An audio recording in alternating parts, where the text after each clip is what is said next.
Alright guys, good morning, good morning, good morning. Kahit medyo tanghali na, no? So andito tayo sa Pulang Bato Port.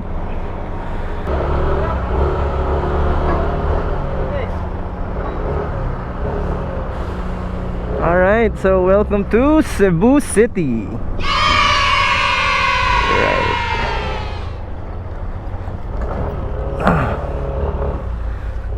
It's my second time here. Pulang Bato. Always admire the place. Always admire the place. Hindi pa to ganda nung una kong punta dito.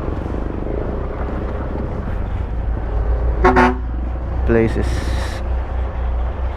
totally renovated. Wala pa yung passenger terminal na yan. Eto pa lang yung ano na yan.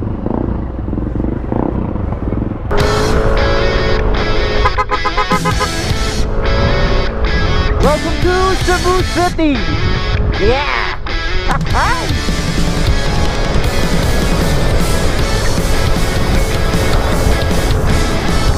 We are officially in Cebu.